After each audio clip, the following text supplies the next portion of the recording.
Asteroid of fear.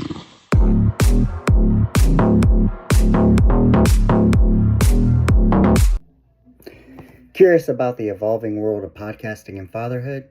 Join us for an engaging conversation with Scottie G as we dive into a year's worth of experiences, challenges, and triumphs.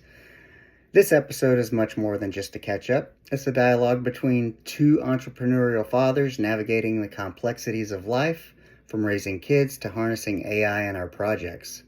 Discover how we prioritize adding value and being of service, while also carving out time for self-care and choosing the path of entrepreneurship over traditional corporate roles. Even though we text daily, nothing beats the intimacy of face-to-face conversation, albeit virtually. Don't miss this insightful exchange that promises to inspire and motivate you on your own journey. So, here we go. Dongled.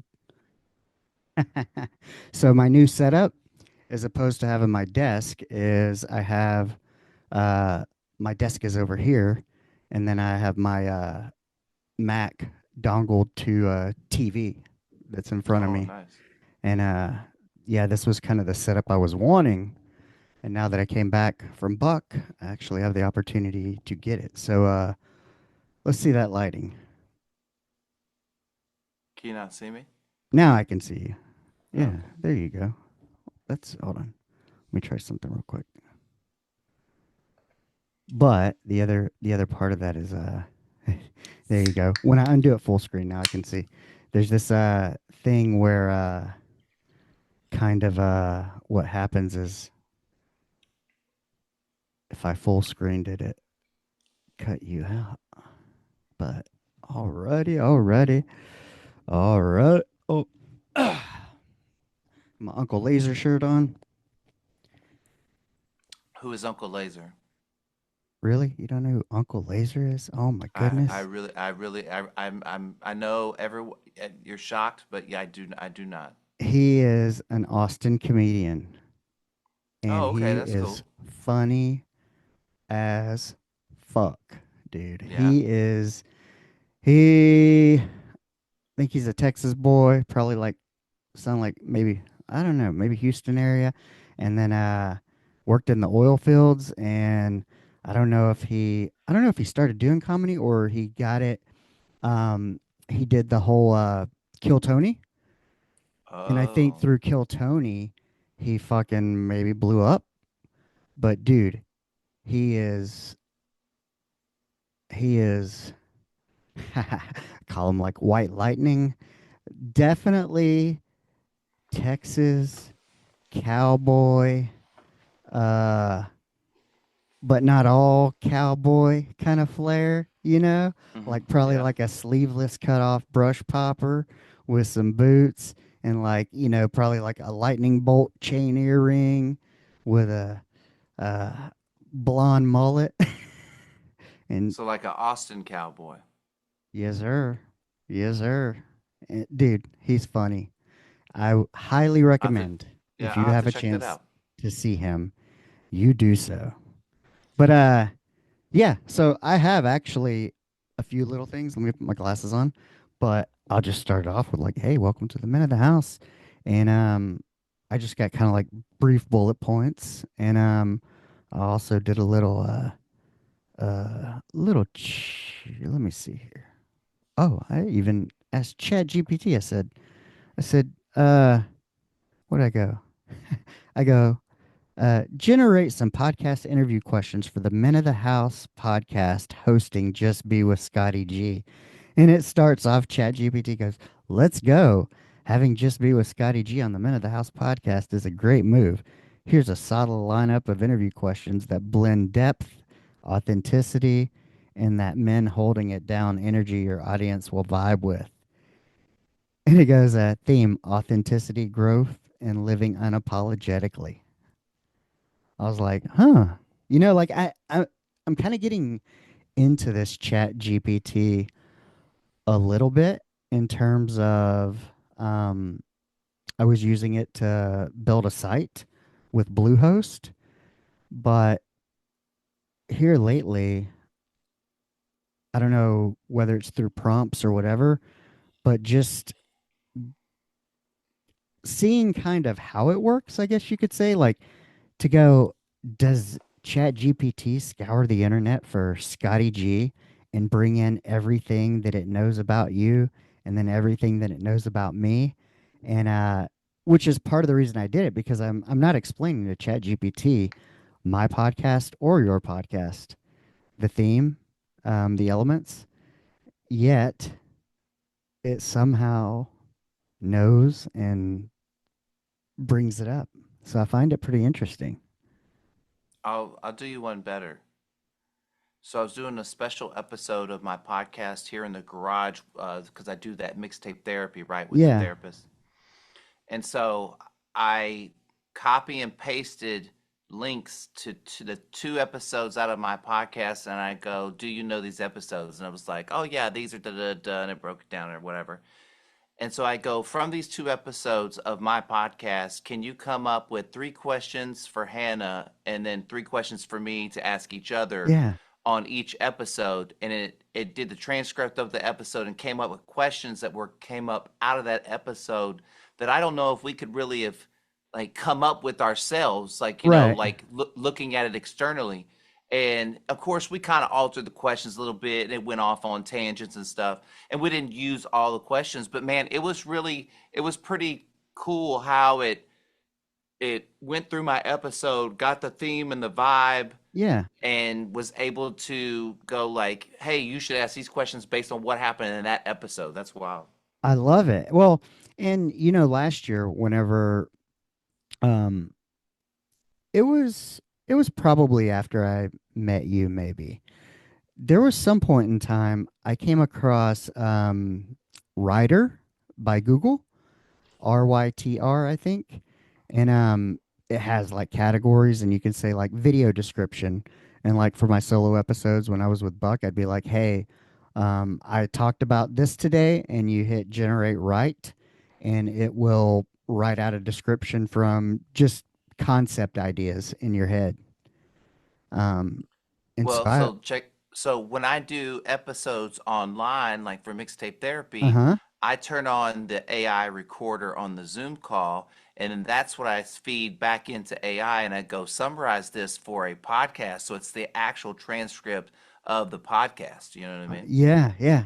Yeah, and I've done some of that too where I took something that was generated and then threw it into Writer Hmm. and kind of see what it popped out. But yeah, I don't, man, I'm trying to think of of what I thought about AI in the beginning and maybe how it was explained and did I have any thoughts on it and then kind of you know, easing your way into it, like the equivalent of a maybe you take a shot or drink a beer or smoke a joint for the first time. You're like, oh, let's try this out. And then whenever I started taking that course on building a website, it is done using ChatGPT prompts. And so then I became a little more familiar with it in that capacity. And then I was like, oh, now I'm going to start using it in other capacities. And I feel like here lately, I would use it for very kind of very specific things that I was looking for. But it almost seems lately like when I fed in for questions for you, it was just more like a trial. Like I just want to see what it does and see Well, kind of how here's the powerful other it is. thing. It's learning who you are. So if you go in the ChatGPT and you prompt it, you go, tell me about myself based on what I told you, it'll start telling you stuff about yourself. That's wild. Yes, because I saw a post today on for a coach who did that. He's like Chat GPT, tell me about myself, and it spit out like who he was, what he's about, and all that stuff. And I was sitting there going like what did you feed that? But now when you just said that, hey, it's becoming intuitive off what you input, Oh yeah. and it learns you. And I'm like, holy shit. But does that mean like, so because I'm an all Mac guy, so I have my MacBook here, my iMac over here, and my phone, and Chat GPT is on all of them, and it streamlines across, of course. But you know, what if I came over to your house and started putting my Chat GPT shit into your Chat GPT? And Well, I I think wonder, it does it. Well, I think it does it under your account. So, like, whatever your emails right? attached to it, But what that's if I did it under your account? Would it like double helix AI some weird shit if I started putting in what I would prompt under somebody else's account? well, I wonder if at some point it would know you well enough that you could prompt it to say, "Hey, if this doesn't sound like me, I want you to question who it is and ask me for this password," or Oh, something nuts like that. You know what I mean? Because like I I've been watching these old documentaries like on uh-huh. the 70s and 80s and 90s and stuff on the CNN documentaries, right? And they're at the one that was at the tech boom when the computer first came in. And there's a lot of similarities between the beginning of AI and the beginning of us having personal computers because in the beginning we didn't know what to do with them. Yeah. We knew we wanted them and we knew they did things, but we didn't know what to do. They were And probably it more took like data storage. yeah, it was more like charts and graphs and things like that, but like it took off like very quickly. And before you knew it, you know what I mean? It's like they were figuring out stuff to do with it, and I think that's kind of what's happening now.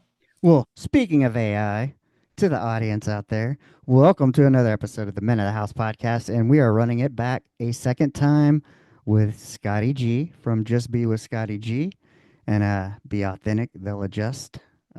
Words to live by, definitely 100% for me. Always reminding me to be myself and try not to be insecure. But yes, we're back for a second time. And as you've heard, we've been talking about AI and all the things that have gone on. But if you haven't heard our first episode, please go back and listen to that. We recorded last year, almost same time, about 1 month shy, and we're going to take it back for a second run and kind of see what's happened over the past year, how have things changed, what's going on for the future, and because it doesn't really seem like it's been a year. It seems like it's kind of been long and short all at the same time in a weird sort of way. Are you asking me? Does it feel that way to you? I think it's not, I don't know. I don't know if it's fair to ask me because I think me having a child at the age I'm at and the age she's at, like it's like a blur right now. So I'm the wrong person to ask, I How think. old is she? She's uh she's 4 going to be 5. Yeah, that's about what I was thinking. So my daughter's 11, and I keep getting all these on this day type memories and popping up and seeing her years younger. But yes, that stage definitely is interesting You and just made me fun. think of something I've never thought of before. Like I don't get those because we don't put pictures of her online, right? Yeah, And so there is no memories online. There's no record of it like online. So like, whereas like a lot of parents might get like, yeah, oh, like 5 years ago, look, y'all are at Walt Disney World. Like I don't ever get that stuff. That's weird a little bit. yeah, yeah. It is, and I don't know. And one of the things, like I think I was thinking about this. I don't know when I was thinking about our interview and thinking about how we're both fathers and whatnot, and I just had this thought of, and I think I was listening to an episode, and you were talking about your daughter. That's what it was. And I was like, man, my daughter at 11, getting ready, finishing up fifth grade, going into junior high next year. Um, she's in this stage that she, wow, I don't know. She understands more. She can conversate. Um, not becoming an adult, but becoming just more full as a person, growing up. And it's so It's cool. amazing. It's amazing. Yeah, That's so it's just, fantastic. Yeah. yeah, it's like, when they're that age, like at 4, this is what you're thinking about. You're like, man, one day I'm going to grow up. She's going to grow up and, she's like my little best friend. And you're like, um, you wonder like what kind of things will I be able to talk to her about? What kind of conversations will we be able to have? What is she gonna ask me? And they start, I think as children, yes, they're developing into themselves. But now I'm starting to get that glimpse of, you know, who she kind of really is in a way. Her own kind of opinions and thoughts, not necessarily what's just been input from the outside world. And sometimes it's like these little moments, like today when I picked her up from school and we're driving back, and I don't know, she says something to me because a lot of times I'll be listening to a podcast or sometimes I have headphones in, but when she takes her little AirPod out to tell me something and laughs and she thinks it's funny, and I'm like pals, and I'm like, that's just the best. That's like, if I could be like in that state forever, um, it's probably like the first time you fall in love and, you're sharing a bed with a significant other and you're like holding them and you're like, man, I could be like this forever. Um, that's definitely how I feel with my daughter, 100%. But I love those moments as a father. And,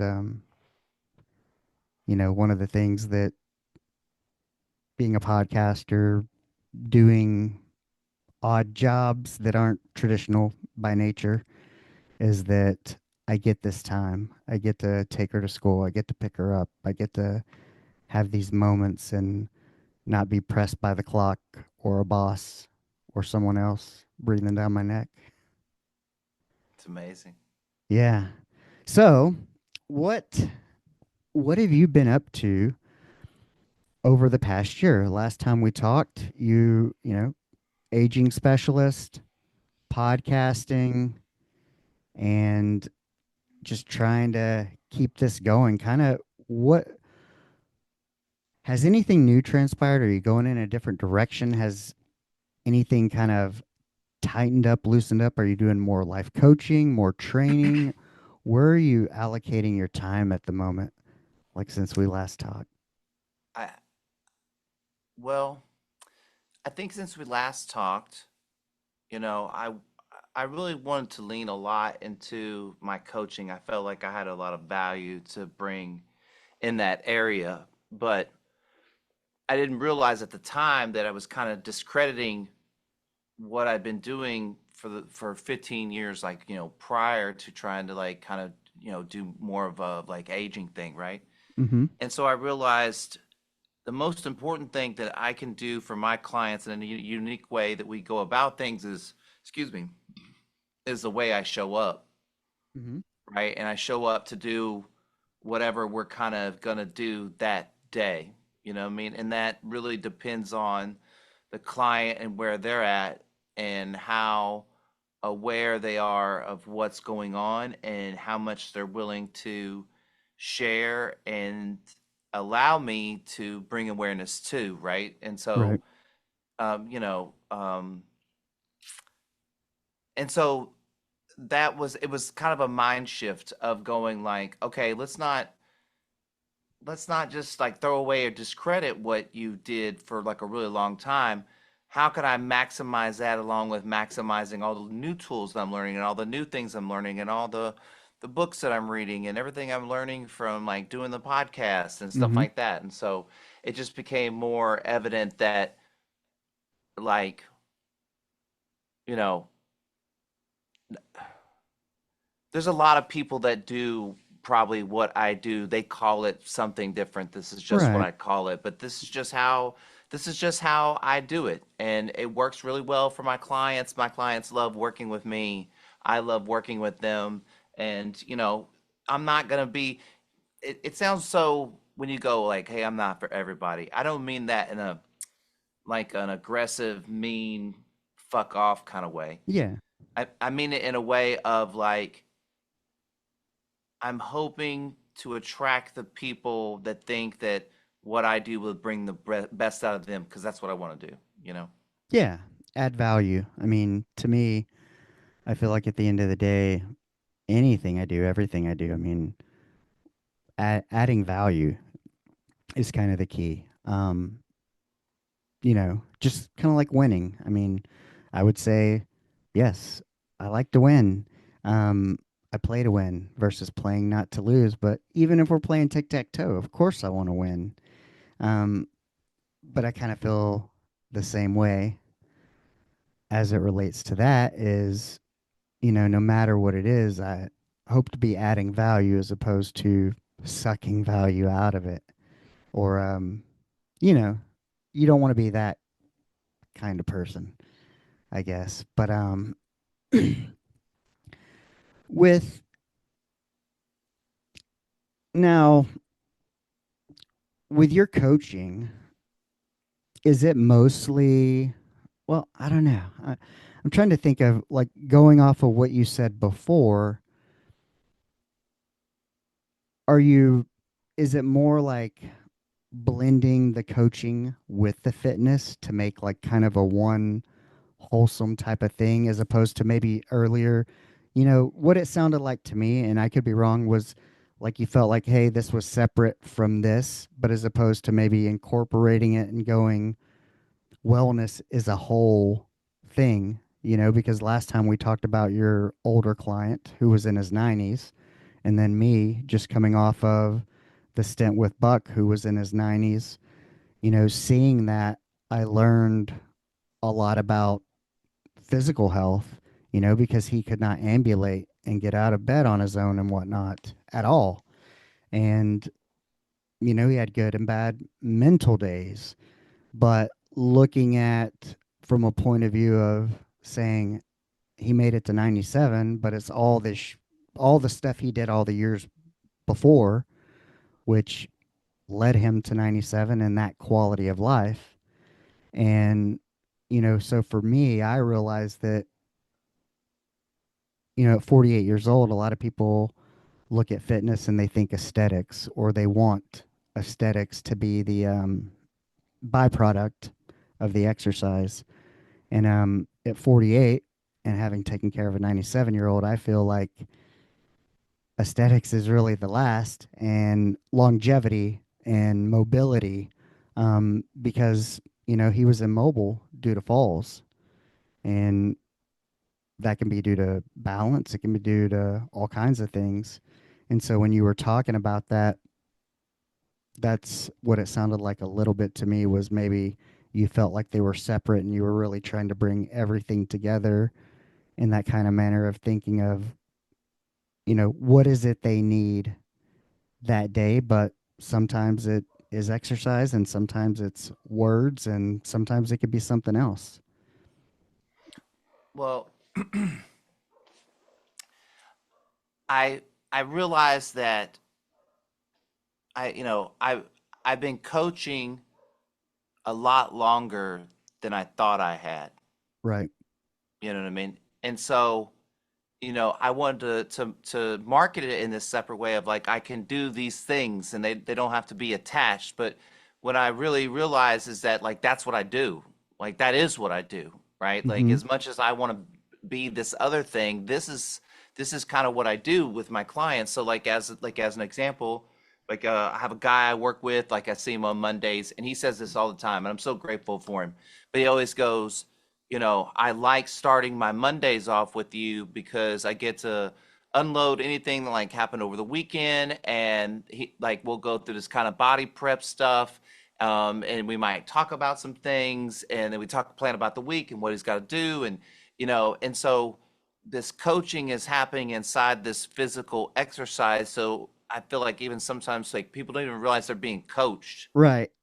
You know what I Yeah. mean? Because there's this whole other thing going on, and so and that's like when I work with athletes, it's a lot of that. You know what I mean? Because I'm not there really to shape what they do in their sport. I'm just there to mentally support kind of like what's going on. You know what I mean? So the role's similar, I guess. Yeah. Yeah. I do know that. Sometimes it's almost like a security blanket in a way, because I have a coach, and but it's just that. I don't. I'm not. I don't mean to like. I get what you say about security blanket, but like Yeah. I like to think of it more of as like more like a heated blanket, more like an electric blanket, Yes. Yeah. right? Like you can do your own blanket, you could stay warm, but there's this element that it helps keep you a little warmer. You know what I mean? It's just like Yeah. it's like an assistant to what you already have because I don't really, you know, the best thing my clients can do is take responsibility and do these things for themselves. Like, you know what I mean? If you're depending on me to come up with the answers, then I'm not doing my job, Right. So, you know, we can sit and talk through it and I can give ideas and we can come to things that maybe you're comfortable with or you can try.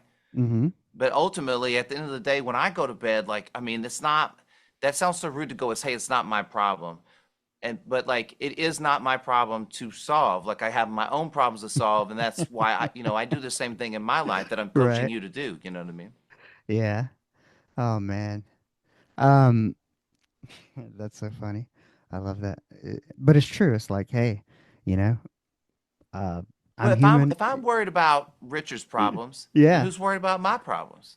Yeah. No. and 100%. that ultimately that frees up Richard to possibly worry about somebody else's problems. And then now we got this like site, you know what I mean? And that happens a lot in like really close relationships, you know what I mean? Where people they're not responsible for their Yeah. own stuff. And sometimes that's really hard, man. It's hard to be responsible for these things that aren't very becoming of who we are, but like it's important, you know what I mean? And hey, don't do things that you don't want to be responsible for. That you could also do that. Yeah. 100% on that. I mean, I know for me lately, the word no has been the most powerful thing for me. Um, and it's been hard to say at times, but man, I just felt like I had to, you know, even though I'm a server, I come from a place of service. My heart is to serve. I I was at a place where I had to serve myself. Um, and I'm glad I did. I mean, I know it was the right choice. It took a couple of weeks to not necessarily, I wouldn't say get over the guilt, but um, yeah, you know, sometimes, Well, like I look at like this. Like I'm a server as well.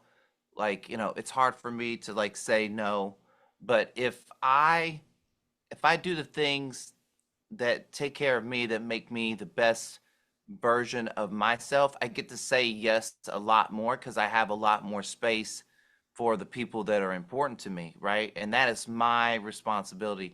And if I'm saying no, it's because not only do I not have the space, but I can't because I need to take care of myself. You know what I mean?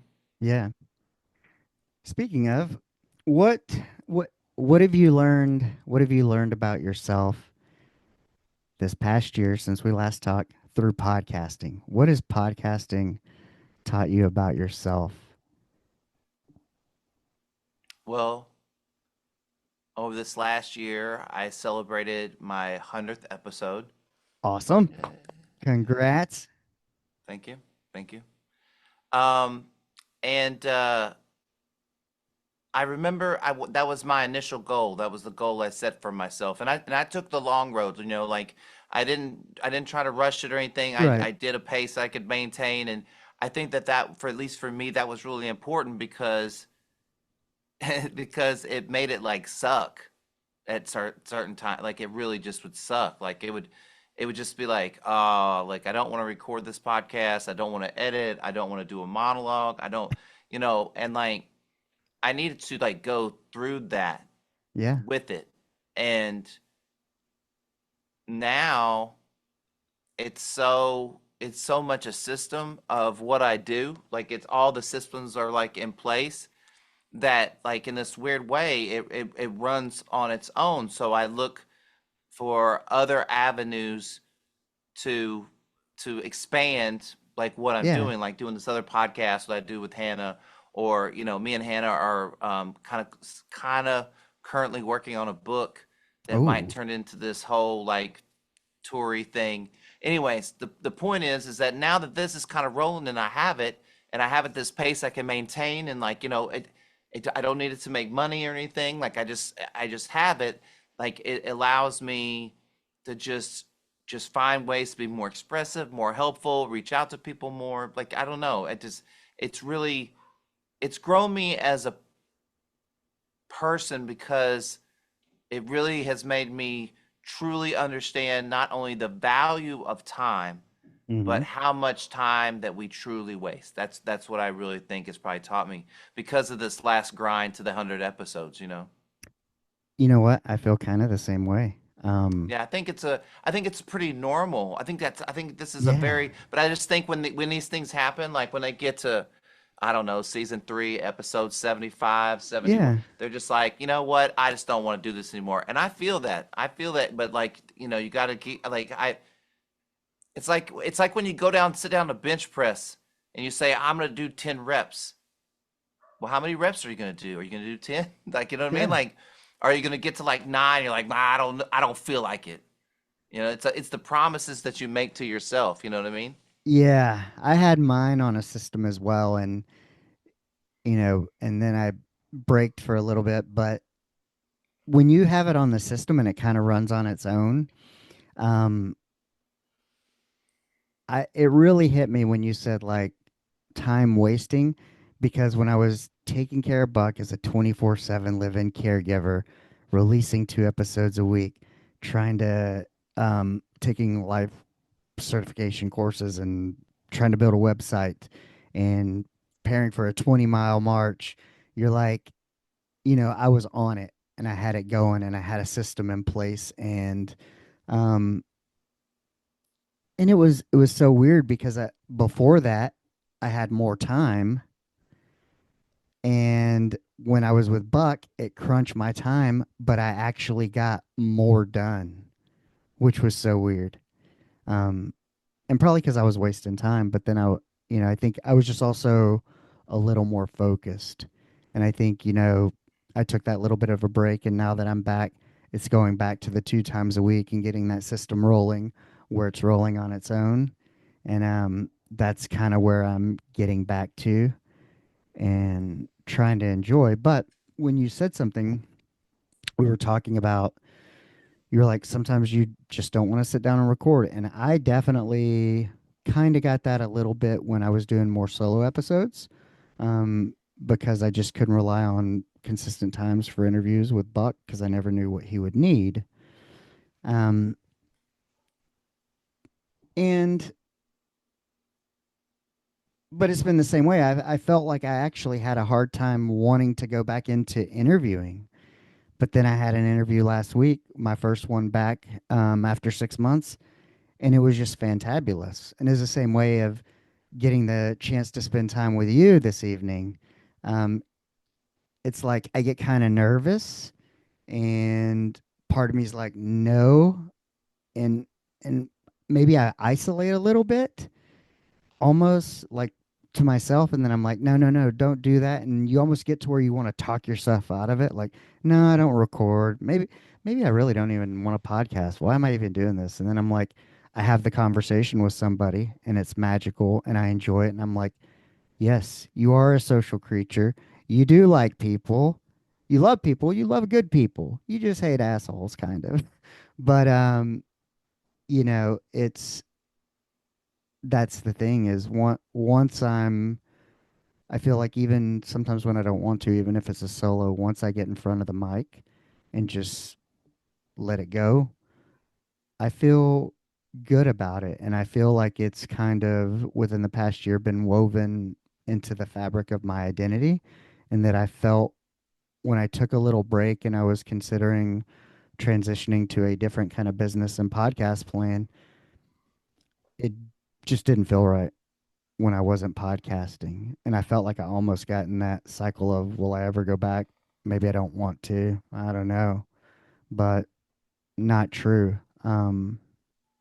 Do you go through anything like that, or do, and part of that was I actually had this on the outline questions that I had was, um, you know, do you enjoy hosting, guesting, both? And is it something like me having this opportunity to talk to Ryan last week and now talk to you? That's what kind of keeps me going and gets me over that hump of the I don't want to, or sometimes when it's a pain in the ass. Does that ring true for you, or how do you view that? Well, I think, I do like probably like 90% of my podcast in person, Yeah, I in know. in here in the studio, right? So Man, it's next level it's an when you excuse for wait. you to hang out with your friends and not go anywhere. I just listened to Oh that yeah. episode. I'm like, you got it. I was just thinking about that the other day. I was like, man, I have like, cause I love, I love sneakers, obviously, Yeah. right? I'm a big sneaker collector.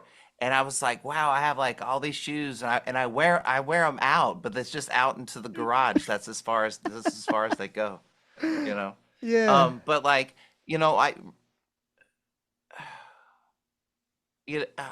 I don't know. I was thinking about this too the other day. Like that I used to get nerves. Like I used, like especially when Mhm. I would invite strangers to the house because like I don't know who if I could make them mad. Like this is in Right. person. How is this gonna go? Like what if someone gets upset? Like what if you don't know. Like what Yeah. if somebody's nuts? You know Hmm. what I mean? Like you just never know.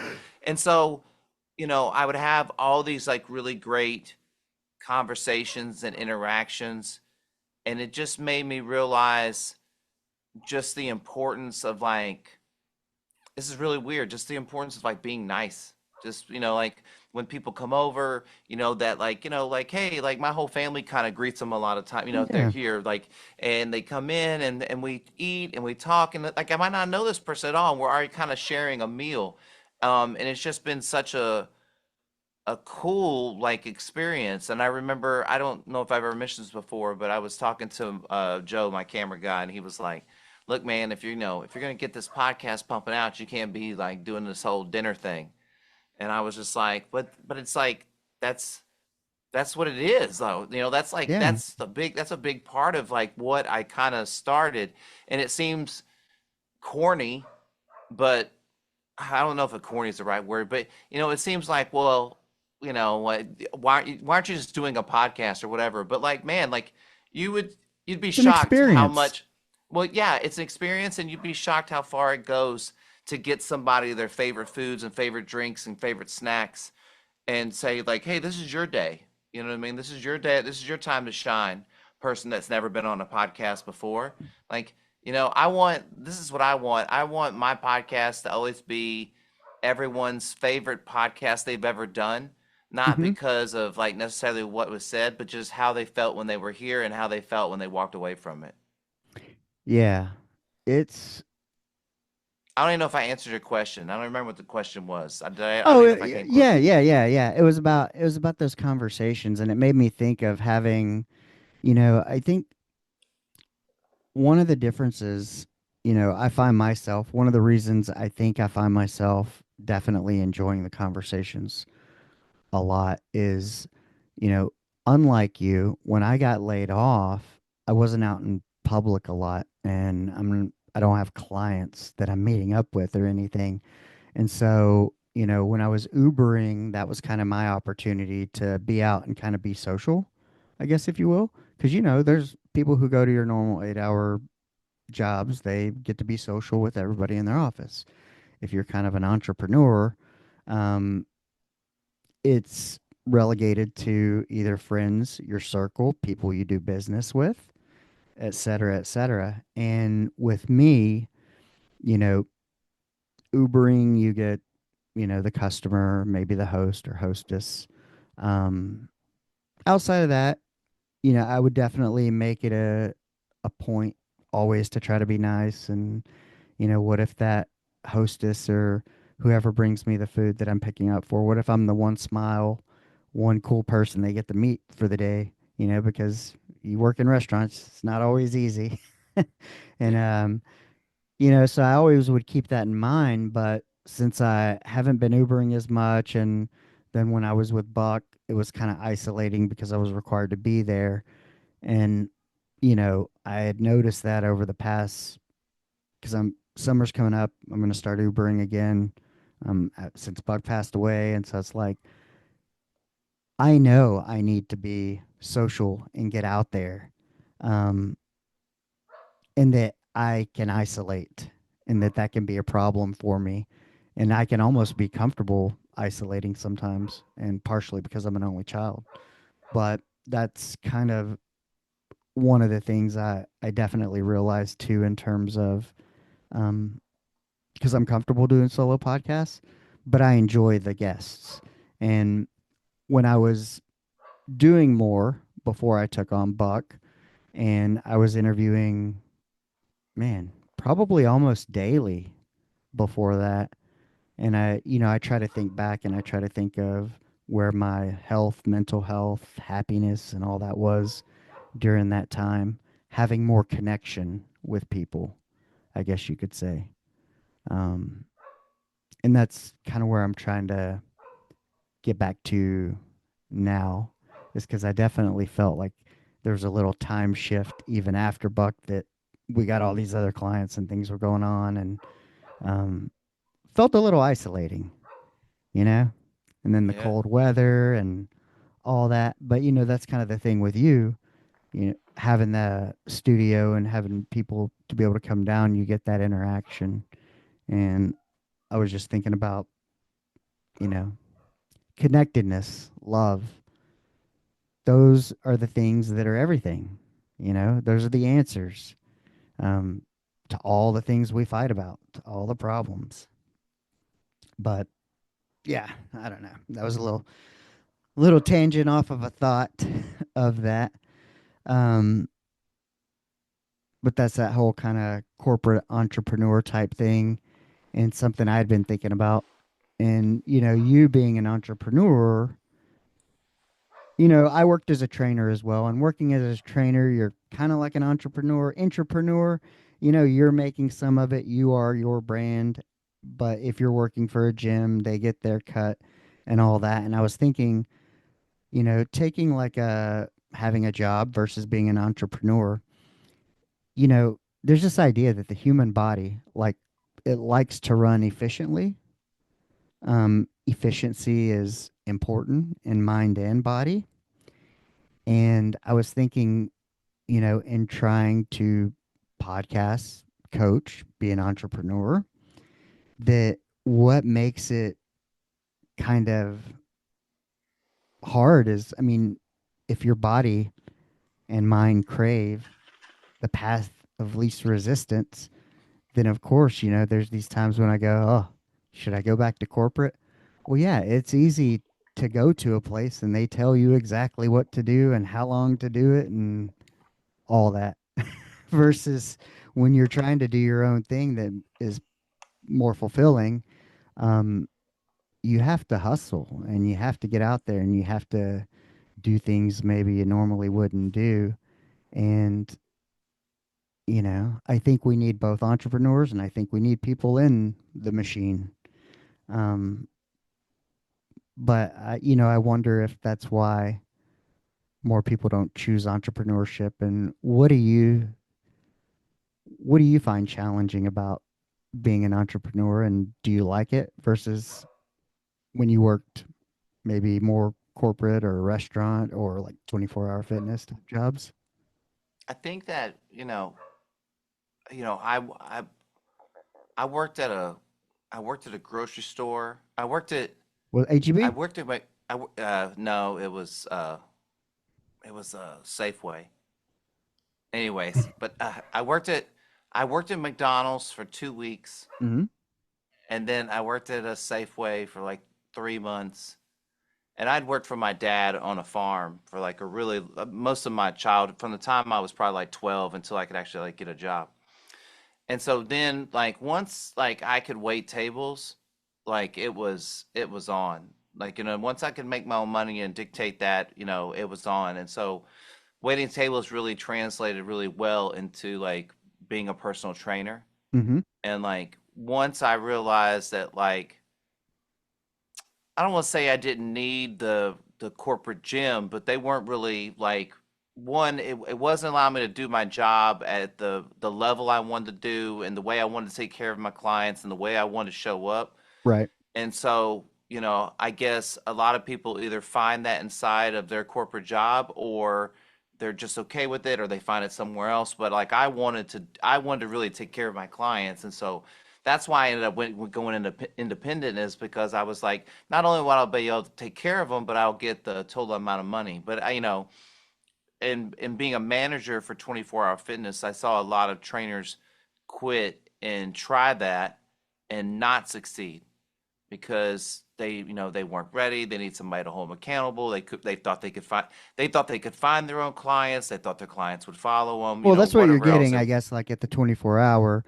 you're not having to go out and hustle because they're established and people are walking in all day. Because I was a trainer at Gold, so Yeah, I mean it's like that at every big box gym, and yeah. right. And so I mean, when I think about like that journey, Hmm. I still have clients that like I have clients I've had for over 15 years That's that awesome. have made this full transition into what I do now. Like, do you know what I mean? Like that's kind of wild because I will say that when I started training them, I'd have been training for maybe 3 or 4 years because I came from Yeah. Houston to the Austin area, right? And so, they have transitioned with me like through this journey, and I've lost a ton of clients along the way too. Yeah. I think that was you know, the big thing in being your own boss or being an entrepreneur is that you are responsible for everything. Yeah. Like there is nobody else responsible. There's nobody gonna get you up in the morning. There's nobody gonna get you to bed at Do you night. like There's that? what's that? Do you like that? I don't need it. Like Yeah. I'm I'm Well, totally responsible. like for me, Yeah. what I say is, um, I trust I trust my decisions. I trust me.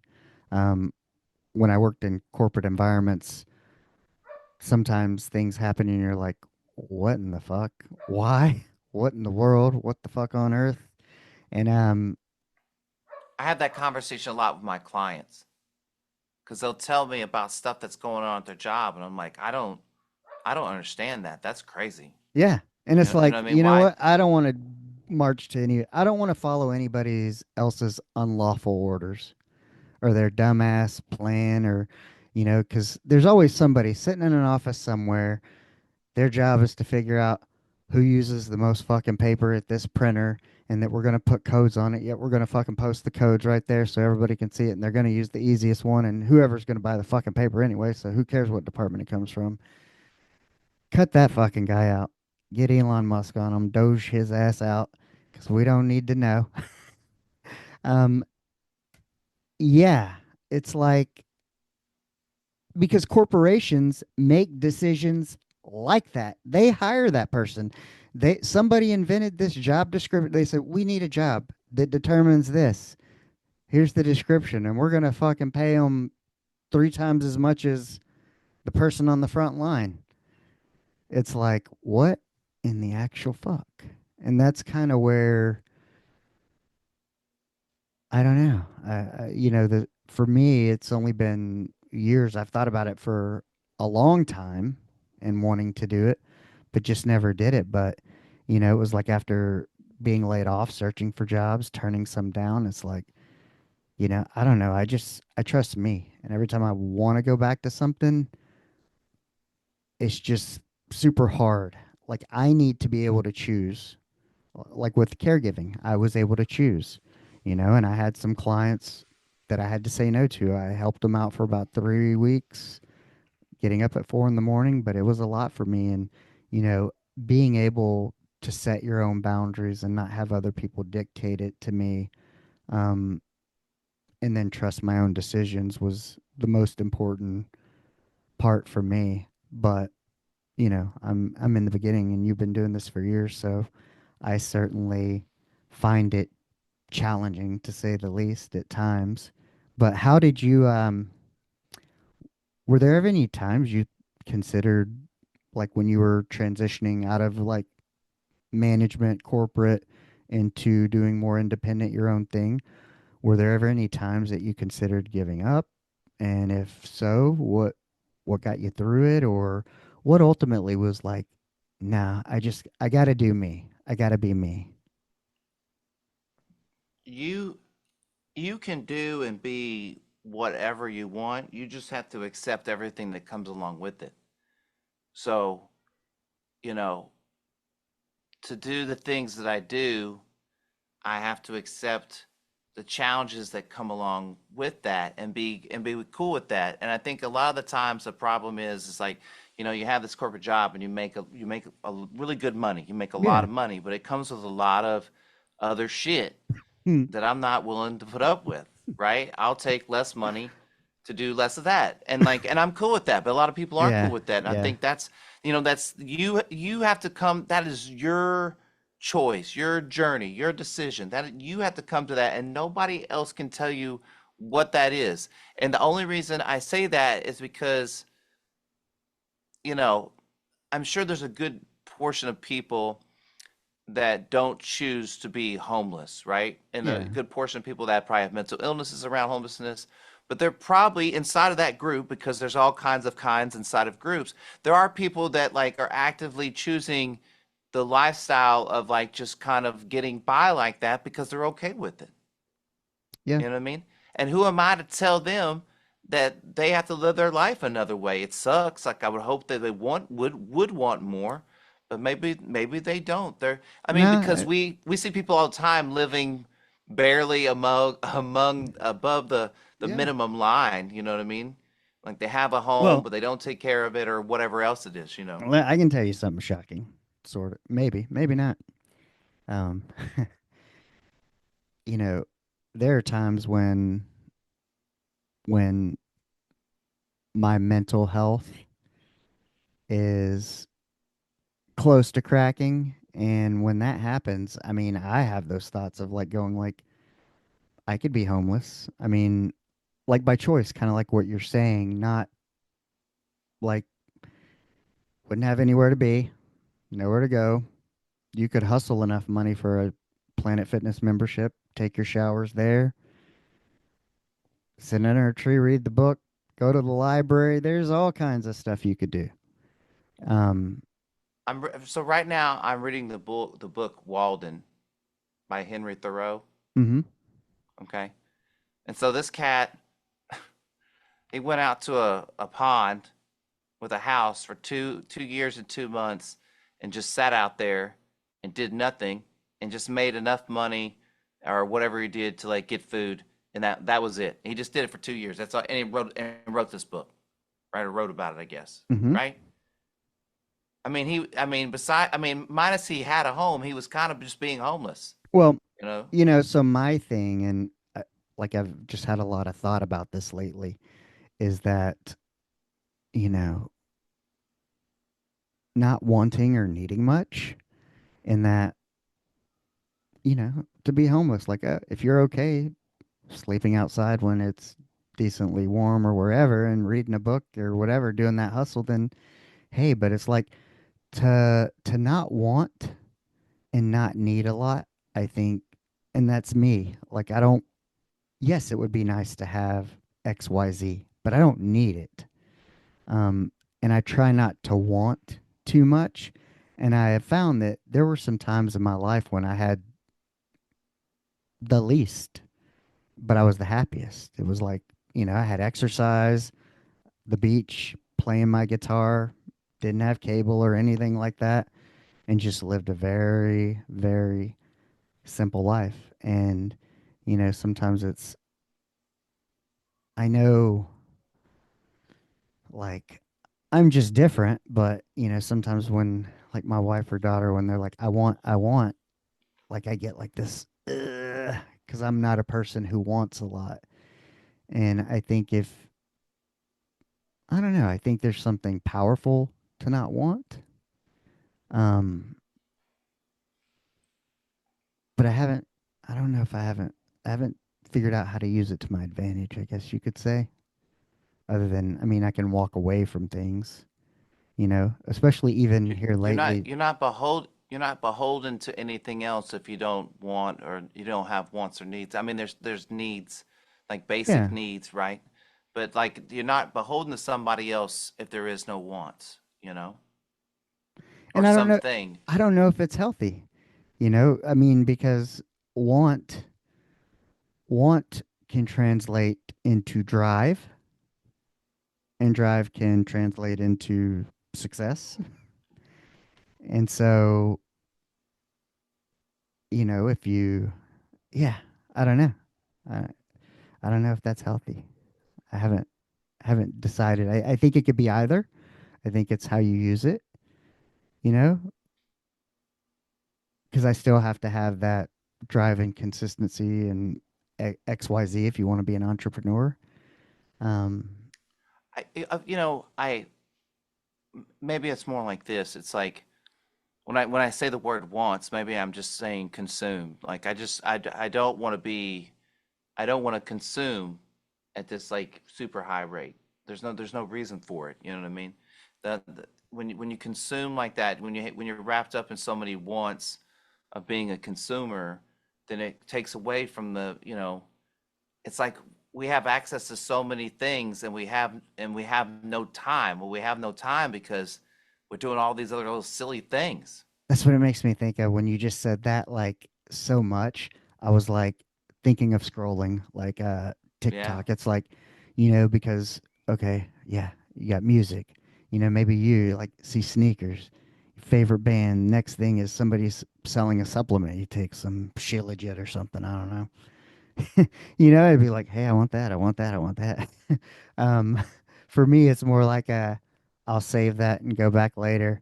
Maybe I'll consider it, type of a thing. But I just try not to. But that's why I always say like that. I thought I would be okay being homeless. Not that I want to be, but I don't want to be homeless either. I also don't want anybody to be homeless. It's one of the first things that my daughter noticed when we first started driving in a car. We would go and she'd be in her car seat, and when she could first speak, yeah, she'd be like, "Daddy, who's that?" And I'd be like, "Well, that's a homeless person." And she would say, like, "What do you mean?" And I'd be like, "Well, they don't have a house. Like we have a house, they don't have a house." And she would be like, "That's really sad." And I was like, "Yeah, it really is." You know what I mean? And like it's like the mouth of babes, right? Like, it really made me think about who I want to be. Well, she does that a lot with me where she'll say things and I was like, man, I want her to see me as the kind of person that would do something about these types of things or speak up about these things or if I had influence or something that I could help do right. those things because that's what we want her to do, and so I don't know, I don't that was just like a tangent. I just Did said you? that. No, no, Sorry. no, no. It kind of leads into a couple of things, but do you think that one, I mean, there's always that like the one time I was talking to Marcel and I'd just gotten off the phone with him and my daughter came in and was like, "Who's that?" And I had to explain to her and deciding if it was appropriate to tell her the story. And, you know, I think like homeless, that's kind of a one thing, like they don't have a home. But in terms of her level of comprehension, how I don't know. I mean I kind of know what I'm trying to ask and kind of um I mean, did she kind of comprehend? Did she ask why they don't have a home? She didn't, but she always she asks questions all the time. Hmm. I mean, she doesn't ever not ask. She's constantly asking questions, and I really try really hard to answer them as genuinely as I possibly can for the appropriate age that she is, right? But I try to be like Yeah. real straight up. I try to be as close to it's I say the truth, but it's just like, Yes. I just don't want her to have to go through the conversation of, stuff that just she's just not ready for. But I want her to know, that person is homeless. What does that mean? I'm not going to say, well, he's just holding a sign because, he's Well, selling houses or it or makes me whatever. think of we were driving over to Huntsville one time. Our oldest daughter had a soccer game when she was still in high school, and so my daughter was younger, as we're talking about age appropriate. And for for any of you who don't know, Huntsville, Texas is home to Texas Department of Criminal Justice. And as we're going by the soccer field, we're passing one of the smaller units, and they're all out on the yard in their jumpsuits. And my daughter, man, so this had to be like 5 years ago, so she was probably 5 or 6, and she's like, "Hey, like, what are all these people there? Why are they there?" Because there's barbed wire, or I don't know how much she noticed, but all these guys, and my wife's like, "Oh, they're like exercising, taking a break or something. Like that's a school or something. I don't know." But I just thought I was like, oh my gosh, because we had no idea. We're like, we're just going to a soccer game, and everything's down there. But when you're on 45, you see the main prison. But we went off of 45, and I didn't know that there was a other unit over there. And I was like, oh shit. But yeah, thinking about um, the appropriate, how to age appropriate and what to tell them. But I had thought that, living in Austin, working at Brack and dealing with the homeless quite a bit, and my wife worked at Seton Northwest. And so my wife, um, sometimes we'd go out and go downtown, and, she would be very empathetic towards some of the homeless.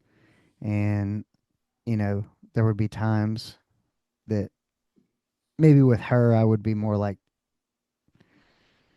I get it, but like this person was just in the ER metabolizing to freedom 2 nights ago. He's a belligerent drunk and would probably assault you if he wasn't trying to get money from you. Um, so I know as your daughter progresses with Austin kind of being that way, um, how has that been? How, has it changed any as the homelessness in Austin improved or I think that I mean, I think it's changed, but I don't know if it's gotten better, if that yeah, makes sense. You because know what I mean? I'm I mean, it's thinking just as like, she evolves and you explain more to that, because like you said, you would love to be able to have influence to stand up for issues like this, things that you believe in. yeah, I I don't want to ask her to do anything I wouldn't do. Yeah, You know what I mean? And I want to support. I want to. I want to be as supportive as I can to all the positive ideas she can, because the world's gonna kind of beat it out of her. You know what I mean? Like the world can be tough sometimes, and so I want her to hold on to these great ideas. And I think it's important for me to support that and show that as a dad and a person, and as a, the leadership position I'm in the sense of, like, inside of my family, my yeah. clients, and those things. No, I 100%, because my daughter, when I'm gone one day, she'll always have these episodes to come back and listen to. But we we didn't listen to our parents probably the way we should have. Yeah, but my Our parents kid, weren't podcasting. yeah. Well, the other thing though is I always say that, hey, she won't listen. She may not listen to me, but you know they imitate. emulate. And so trying to be the example, going to the gym, doing this, uh, I feel like that's kind of one of the most important things I can do for her is just kind of set the example. But are you are, are you going to homeschool or are you going to do public school or private school when she We gets ready to? we haven't really decided yet. I think she's going to end up going to public school. Hmm. I'm a really big proponent of, I guess, my mom was a teacher. Both my parents have been teachers at different times. My dad was also, and my dad's just a teacher at his core, in general, Yeah, right? And so, I understand how important it is that, if she does well, it'll be because we're involved, you know what I mean? yeah, Involved with her learning process and like making sure that she doesn't fall behind because ultimately, she's our responsibility. She's not the school's responsibility. And yeah, she has such an interest for things outside of school, like regular school, that I want to make sure that we're growing those things like too. You know what I mean? So that might change her path a little bit. So, and and you just never know. Like you never know what school is going to be. yeah. I saw this The thing on fact. Threads Yeah, go today. ahead. Somebody said, instead of saying "How was your day" when you pick your daughter up, say "What would you learn today?" Of course, I forgot about it whenever I picked my daughter up today, but um, yeah, that's kind of what I was thinking about. What did you learn? Um, I guess because good could mean many things, you know, or it I was doesn't trying to open think up a of. conversation. I guess. I guess I always ask her how her day went. I was like, "How'd your day go?" But she always goes, "Good." I go, "Did you?" I go, "What'd you learn today?" She goes, I don't know." But that's the way I used to do my parents too. I used to go. I went to church like by myself. My parents didn't go to church, so like they would drop Really? me off at yeah, they would drop me off at church and then pick me up, and my dad would be like, "Well, what'd you learn today?" And I'd be like, I don't know. I just wanted to go to church because my friends were there." You know what I Okay. mean? So Well, it's no, yeah, I got to explore this a little bit. So you, so growing up, your parents didn't go to church. Did you have any religious background, or was it like we're Baptist? Like we didn't go to church, but dad's Baptist, mom's Catholic. so So, my mom was Church of Christ hmm, and my dad was Catholic, okay, and um there was opportunities to go to church where I was from. They just didn't. I don't know. It just wasn't part of their repertoire. I think that both of them, in their own unique way, were kind of over the church. Maybe I'm kind of speaking out of turn. I don't know if that's true, but I will say this. Church of Christ is kind of wild, and so is Catholic Church as well. yeah, And so, I mean, I am baptized. I guess that's whatever you call it. hmm, I'm Methodist. That's where I got. Is it what do you call it when you get? baptized. Is it baptized? Okay, Well, I yeah, I didn't know think, that. Just or I mean, I know in Catholicism they have like catechism and confirmation and stuff like that, which I Nah, never this is did. more like I was like I want to be Methodist, and they're like cool, you're gonna have to do this thing, and I was like okay, and so then I did it. You know what How, I mean? why, how'd you come to the decision of Methodist?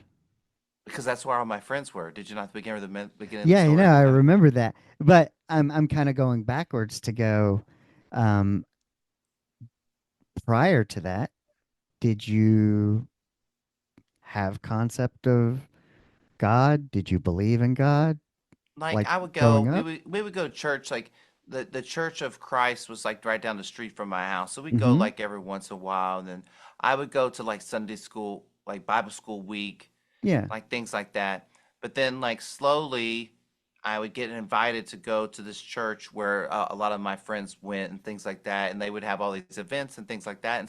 And then they would have stuff on like Wednesdays, and so just I just started going there, and anybody I guess could really go.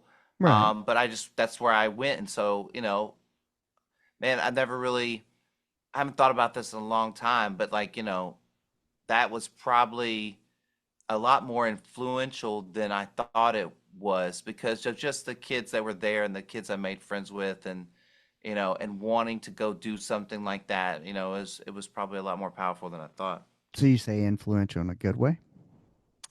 Yeah, I think so. I mean, I think my high school art teacher was also the like Sunday school teacher, Hmm. and so that had a big impact on me. And I sang in the choir at that church, and I really liked music, and Oh so wow. you know stuff like just stuff like that. So I think it gave me maybe a more sense of community than maybe I was used to or really had at school, or does that How make many sense? people? How many people were in your town? It's funny you asked. I just looked this up today. In 1992, there were 5,700 and like 39, I think, or something like that. In my town, 93 when I graduated, 868 maybe. Yeah, it's small, so small. So when so I ask these questions. Sorry, part of these questions, um, also arrive from one Texas small town and what it's like, and when everybody knows everybody, and so I definitely get that part of, um, how hey, my friends are there. That's where I'm going because here it would be like, I got burned bad as a child, and spent a lot of time in this burn unit, and they thought I was going to die, and so they allowed me to be baptized Catholic because I don't guess you're allowed to unless you take the classes or whatever. And um so there's many churches, and sometimes you would attend different ones because it was kind of that's where everybody went, and it's a small town, and you can walk from football practice down to the church for whatever they're having. And I think, like, for me, I knew there was Catholic and Baptist, Southern Baptist, being in a small town in Texas, but I never really paid attention to, like, oh, this is Methodist, this is Church of Christ, or this is whatever. Kind of like what you said, hey, it was wherever the friends were going, and that's what we did. Um, but I've talked about it in solo episodes of my journey, in that I don't know. I guess I always felt like I knew there was something more. Um, and I think because you would go to these different churches because friends were there or whatever. And I remember one of the pastors coming to my house and, talking to my mom about being saved and getting baptized. And she's like, well, he was already baptized Catholic. And, you know, I was pretty young. She's like, when he's old enough to make educated, intelligent decisions about religion on his own, then he can choose. So, no, you can't baptize him. But, for me, I always felt like there was, I always felt like I knew, whether, my parents never forced church on me and they didn't go because, you know, in a small, small town, even in the late 60s, early 70s, that's probably 70s when they got together, you know, just a Mexican and a white was a big deal. My grandfather did not want my dad, you know, anybody with long hair and what do they say? Anybody with long hair and he, my grandfather, he was like, you know, he basically saying they're queer or whatever. But they never forced anything on me. But I felt like I always knew something. And um, when I went in the Navy, get your dog tags, you say whatever you are, you know, and probably, you know, we would go to church at boot camp because that was an opportunity. Otherwise you're going to be back in the barracks cleaning. So it was just better to go to church. But it was actually good there. And then my dad also ran boys' homes when I was a teen. And so I would often be there because it was like this huge ranch with cottages, tennis courts, all stuff. But I would go to church with them as well. And then, I guess I felt like, I don't know. At some point in time in my life, I had done something so terrible and felt like I could never be forgiven that even though I felt like I believed, I didn't live as if I believed because I felt like I could never be forgiven. So I just kind of lived recklessly. Um, but,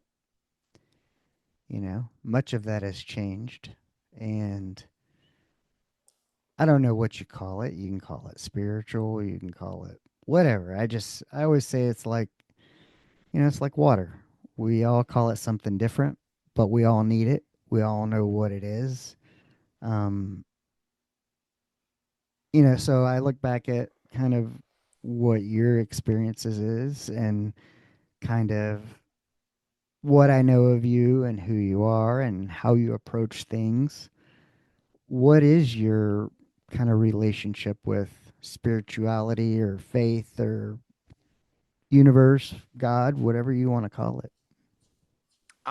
You know, I would like to fancy myself as a son of God, Mm-hmm. but ultimately, in my opinion, when we're talking about God, we're talking about the universe, we're talking about the universal truth of how we're supposed to treat people and how we're supposed to act and interact and things like that. And so it's all the same. So I don't ever I don't ever really talk about religion or God like a lot or super openly, not because I have any shame or anything like that, but it's the way I choose to live. And so I remember that I didn't have a lot of faith.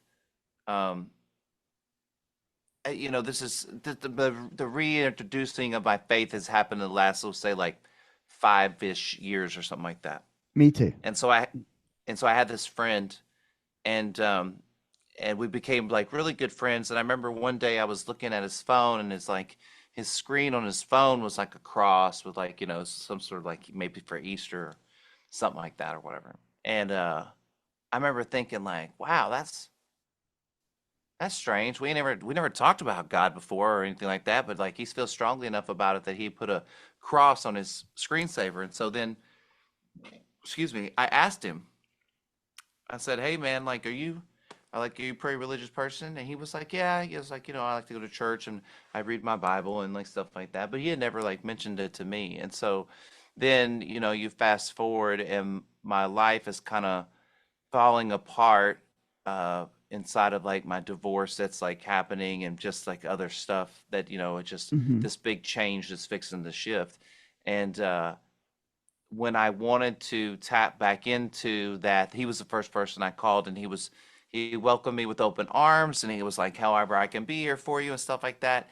And that's really what really turned me back on to religion. Now that is really hard to find, someone like that. And so, I try to be that same person when I go out into the world that like, people kind of, you know, I don't want to say question my intentions, but you know, they they feel the impact of what it truly means to be a good person, a good Christian without me having to say it out loud.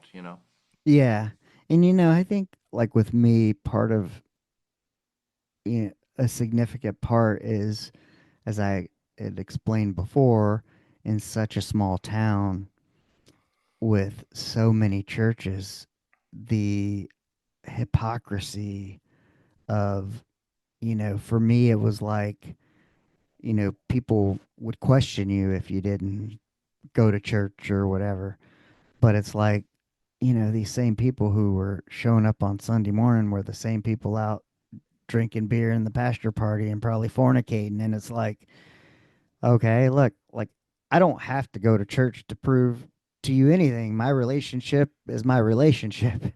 Um, but that was kind of one of those things that was very I just didn't feel like the outward display of having to do it meant I felt like that's what people placed importance on versus the actual belief, if you will. And, sometimes I feel the world is similar, you know, um, and all about what you what you see. But yeah, kind of like what you said, it's about going out and just being that example. And I had one today that was super impressive, actually. And I was picking up pizza, and I'd placed an online order. And when I went to get my 2 liter, they didn't have the flavor. They were wiped out. And the lady's like, "Oh, what flavor would you like?" She just saw me looking, and she went to the back, and she could have got me one off the shelf, but she got me a cold, fresh 2 liter of what I wanted. And I was just like, it was something so small, but for whatever reason, I just felt so grateful, and I was just so impressed um, by something so simple. And I asked myself, because I had considered making a post going, hey, like I just had an incredible interaction with somebody who did more, I guess, than was expected. But is it because it's so hard to find because people are less kind? Or do I have that perception because also, whether it's Ubering or even as a customer, you go into some places and they want to give you the bare minimum. They're not going to go to the back and look for you anything, much less a cold one, And so I'm like, is it just less common in the world? Is that why it's so noticeable?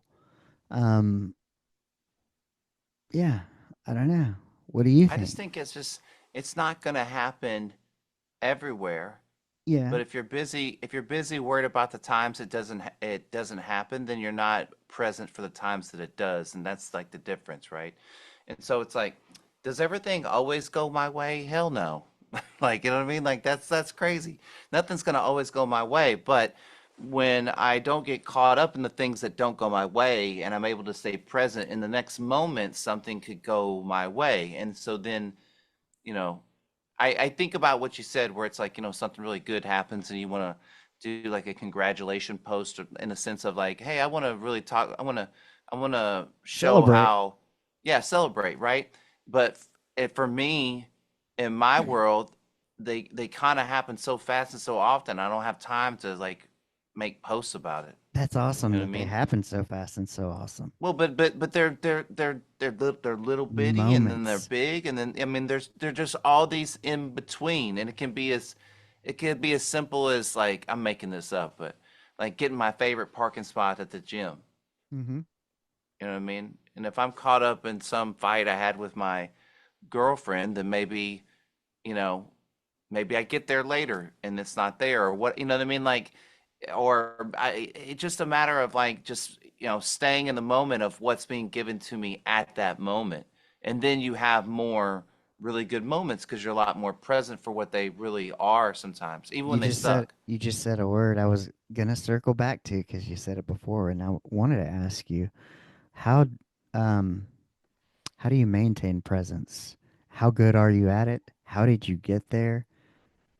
And how did you overcome not not being present, and kind of what does that mean to you? I mean, I know like there's certain things like I know just from knowing you with the phones and your family and stuff like that. So, yeah, give us a Well, presence lesson. there there's a really great book.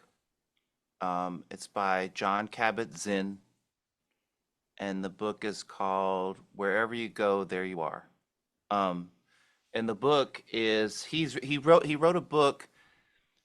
Let's see, I can't remember the order. I think he wrote Full Catastrophe Living before this book. Maybe it was after. I might be making that up. But Full Catastrophe Living is about um, how to meditate. It's a how-to manual of how to meditate. That's what that book is, right? But Wherever You Go, There You Are is a book about what meditation really is.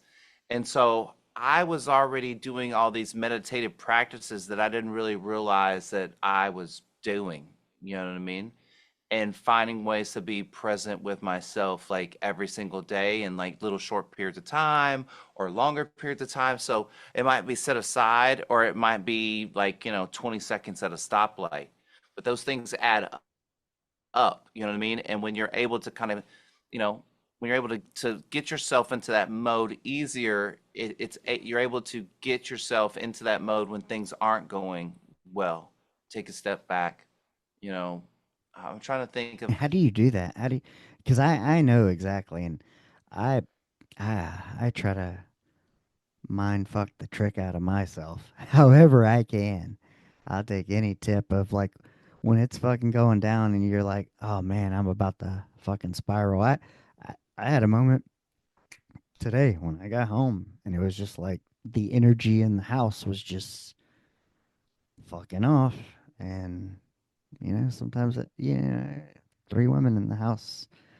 Um, and I have two women in my house, so and I yeah, had to go for a walk. I went and took a little nature walk and thought it through and listened to a podcast and you so know, so so you did essentially what you did is kind of what they could call like a walking meditation, right? yeah, So you go and you're with yourself. Like you have this podcast, but I'm sure that you were probably halfway listening to podcasts and halfway just thinking about things and all yes, this other sir. stuff, right? And so those are times where you're like choosing I to even turned be it off with for your a moment and went in silence.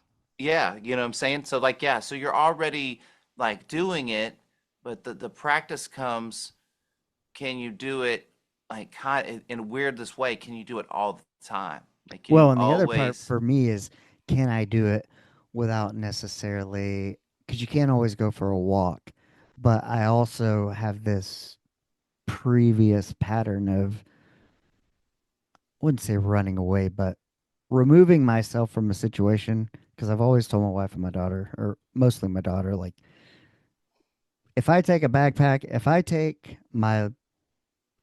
my guitars, there's a few items that if I'm gone forever, these are the items that I'll take.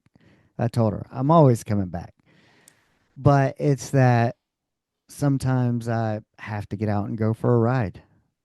I go to the dam and listen to the water over the spillway and park in nature and do stuff like that. And so, but my thing specifically to me, because I know sometimes it's a pain point for my daughter and my wife, is that flight, the feel like I need to flight. So, you know, finding some sort of mind shift in being still, being present, that's where I need the work. well, I think it weirdly comes with a lot of trust, especially when you're dealing with other people, Yeah, right? Of like the kind of things that you need and who you are and understanding who that person is and stuff like that. And so, that when makes sense. interacting with another person, I mean, we're in a whole that's a whole different conversation, Yeah, right? but You my know what I'm wife and saying? I, we hit 19 years on April 1. So Congratulations. thank you. A lot of hard work, a lot of forgiveness, a Oh lot of yeah, I love. bet. But, 100%. but I think, what you said kind of really keyed in of she understands that about me. And so I feel kind of less guilty.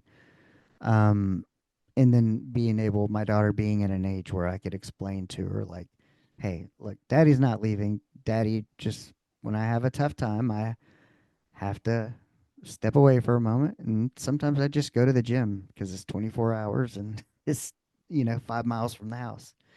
Um, but yeah, her knowing that and kind of giving me the space to do that is, I'm certainly grateful for it. It's Um, amazing. but yeah, I would like to improve of finding a different way, I guess you could say, when I kind of get flustered and need to pivot or need to think things through. I'm a big journaler. That works sometimes, but yeah, I don't know. What do you do when you get flustered? Do you have like a specific kind of technique, a question you ask yourself? Man, I can't remember.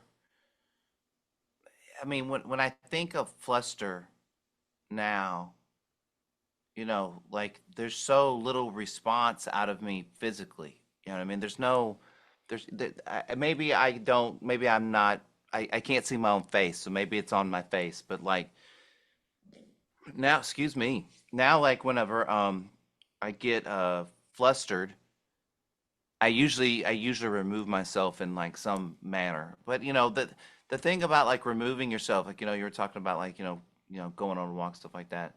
Like you don't want to set it up as kind of this victim thing. You want to Yeah, set like a really hard boundary, a lot of communication around it, and go, this is I'm asking for something that I need. I need you to be understanding about that and trust that what I'm telling you is true, and trust that like if you give me this thing I need, I can be better for you, yeah. and not like, hey, I know you don't like it when I don't let you talk about things, so I'm going to leave so I can hold you hostage to to my own shit. Like, you know what I mean? That's a totally different thing. And I think you really have to be real with yourself about what you're really doing, because your partner or the person you're interacting with knows. They might not be able to say it out loud and they can't prove it, but they can feel it. And that's a big thing, you know what I mean? Like I especially like, again, going back to my daughter, uh what she feels and understands from me is what she's going to know, because we base a lot of things on like what we feel and Hmm. what we think about those feelings and stuff like that. And so Mm, I just want her to feel like that she can communicate with me, that I'm safe, that I will always be here to support her. We can always work through everything. Those are the things I want her to know. I also want her to know that like, hey, if you mess up, there's consequences. Like, and might not necessarily be my consequences. It might right. be life's or somebody else's, and so like you have to be aware of that, like too. You know what I mean? Yeah, that's one of the biggest things I think I've, you know, what I was talking about with kind of the my flight response, you know, but of course being able to look back and go, look, I'm not going anywhere if I didn't take anything. So don't worry about it. But, I've learned so much of this about me over the past couple of years, and being able to have those moments with my daughter now that she's age appropriate and can understand and be able to tell her that, um you know she gets it, and that, I don't know, that certainly, I don't know, I kind of lost my train of thought, but So, um yeah, I don't know, something happened there, fucked me up, whatever I was thinking about.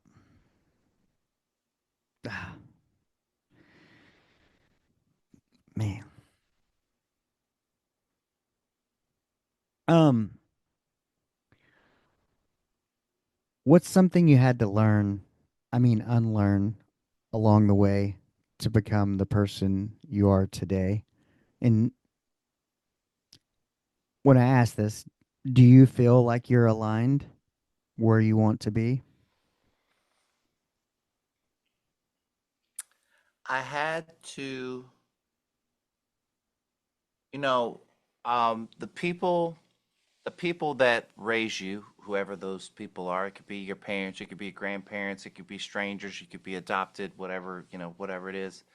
But they have impact and influence, because I mean, whether they want to or not, they're teaching you how to live life in this weird way. You know what I mean? And even when they're not participating, they're still teaching you something about life. And so, whereas my parents gave me this really great childhood, you know, I'm now I'm now gonna be 50 soon, and Uh, so like like I got this.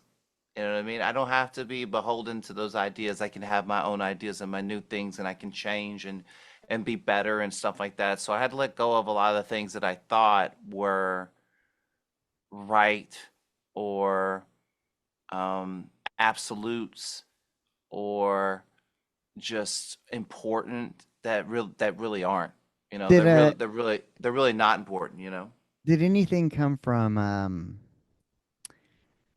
did you did any of the insight come from kind of connecting the dots of my dots are like my mom, my grandparents, like everybody's pushed down some sort of belief, baloney, something that, I realize at 48 is no. And this is maybe this was the way the family was. This is the way the family is, but this is the way I want the family to be. And I want to break some of these. Generational curses. Yes. And part of it too, and I had made a note of this. It was interesting. Part of it is this. Give me this note. I gotta have this note. Um, I was thinking about it while I was driving, and uh, yes, you're about to be 50. I'm about to be 49. I even got a little kind of bad joke on this. Was the other day I'm watching like Entertainment Tonight or TMZ or something, and they're like, "Oh, George Clooney's doing a special on Broadway or some crap," and Monica Lewinsky was there, in the crowd in the audience with her children and husband, and you go in the article and um, brings up Monica Lewinsky, and it's like at that time of the incident, uh, Bill Clinton was 49, Dang. and I was sitting there going, Richard, you're 48, about to be 49. What the fuck have you done with your life? This dude at 49 was in the Oval Office making poor decisions. See Uh, what he wasn't ready. I'm but just kidding. hey, but if you had to be married to Hillary, no, there's no telling what decisions you would make. But what this relates to is kind of getting back on the track was I was thinking about the 80s and 90s and growing up there and both of us being fathers and of daughters and how different the world was and the concerns we had and we could just go out all day and just come home when it was dark. But you think of all the beliefs and crap that were pushed down.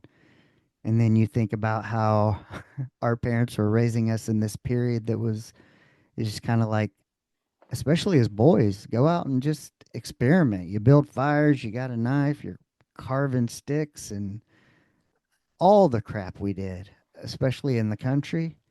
I mean, so, so different. And, now we're, you know, 48 years old in this digital age, we're raising a daughter um, with way different threats and concerns that we had, and I think part of the generational curses or traumas, they just come from there was just less information. People didn't know all the stuff we know about everything, be it from, let's say, marijuana to steroids to, anything. And so it's like, I mean, yeah, I feel like if we, not dead or in prison, not too far off track. So all things considered, it wasn't necessarily terrible, but I think of the difference. There's certainly a different level of awareness within myself. I think within this time frame as it relates to the world and what we're trying to do for our children as parents and not push generations of kind of traumas and curses down. Absolutely. Yeah. I mean, that's a lot of, I feel like, what the focus has been on lately. But what do you got going on into the future as you progress? What is on the horizon for Scotty G in terms of podcast coaching, how you're approaching raising your child and your relationship? Well, as far as my personal business, um, you know, it just in this weird way, it just keeps getting better because it just keeps getting more true to like, who I am. And as far as like the podcast and like doing stuff like that, I'm starting a series in here called Little Garage, which is a lot like Tiny Desk. Mm-hmm. And so we'll be bringing bands in and just musical guests, and we'll be doing like these little mini concerts and stuff like that. So that's like really cool. And then, I do the thing called mixtape therapy, Mm-hmm. which is it's a music media podcast in which me and a girl named Hannah, she's a therapist. We take like songs and media and things, and we listen to it and intake it, and then we talk about like how it impacted us, and we bring on extra guests. And so that's really led me and Hannah to think about that. I think we're going to work on a relationship book. So we have a kind of a relationship book in the works, and then we eventually want to turn that into like a workshop so that people and couples can have good communication, Yeah. and have like good relationships, and not have such mixed communication. So yeah, so like that's a lot of the stuff that like is like that's what I'm pointing my ship towards. But you never know.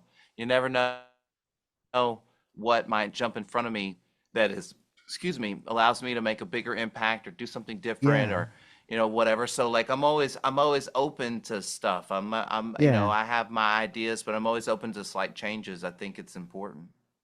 Man.